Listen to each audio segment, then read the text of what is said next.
네, 정치권도 박 전 대통령의 검찰 출석을 예의주시하고 있습니다. 엄정한 수사를 촉구했지만 구속 여부에 대해서는 생각이 달라 보입니다. 국회 연결하겠습니다. 장하영 기자. 네, 국회입니다. 자, 박 전 대통령 소환을 앞두고 각 당의 표정은 어떻습니까? 네, 헌정 사상 처음으로 파면된 대통령으로서 검찰 수사를 받게 된 박근혜 전 대통령에 대해 정치권은 엄정한 수사를 촉구했습니다. 일단 더불어민주당은 핵심 혐의인 뇌물죄를 밝혀야 한다고 강조했습니다.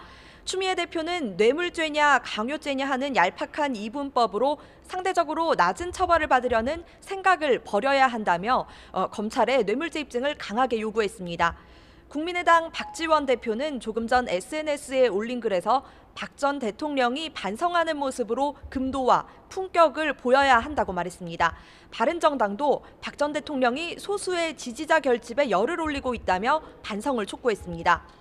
반면 자유한국당은 오히려 노무현 전 대통령 수사를 다시 거론하면서 보수층 결집을 시도했습니다. 정호택 원내대표는 특히 민주당 문재인 전 대표가 고 노 전 대통령의 부정부패를 막지 못했다면서 우병우 전 민정수석처럼 비리와 부패를 방조한 게 아닌가 하는 지적까지 받는다고 두 사람을 비교했습니다. 이제 잠시 뒤 9시면 아침 회의가 열릴 텐데요. 각 당 반응 그때 다시 전해드리도록 하겠습니다.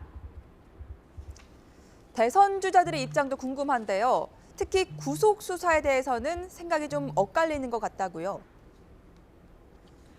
네, 더불어민주당 문재인 전 대표는 기본적으로 구속 여부를 언급해서 수사에 영향을 미치는 건 적절하지 않다는 입장입니다. 안희정 충남지사도 법과 원칙대로 처리해야 한다는 원론적인 발언에서 더 나아가지 않고 있습니다.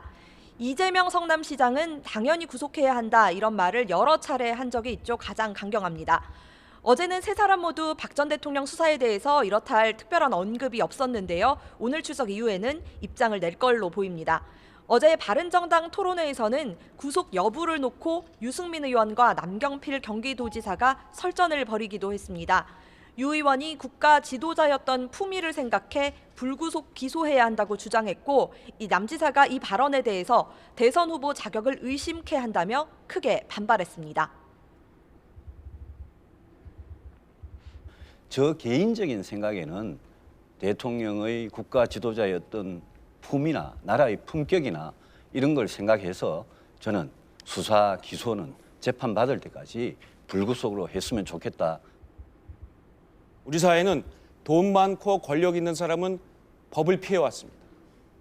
대통령이든 아니면 아무 힘이 없는 국민이든 법 앞에 평등하다는 것을 내일 검찰 수사 과정에서 보여주는 것이. 네, 한편 박 전 대통령의 삼성동 퇴거 당시 자택 앞에 도열했던 이 친박계 의원들 오늘은 모습을 찾아보기 힘들 것 같습니다. 친박계 의원들은 삼성동이나 검찰청사에 가지 않을 거라는 방침을 밝혔습니다. 잠시 뒤면 박 전 대통령의 검찰 수사를 앞두고 입장을 표명할 것으로 알려졌는데요. 이 발언이 향후 대선 전국에서 어떤 영향을 미칠지 정치권도 주목하고 있습니다. 지금까지 국회에서 YTN 장하영입니다.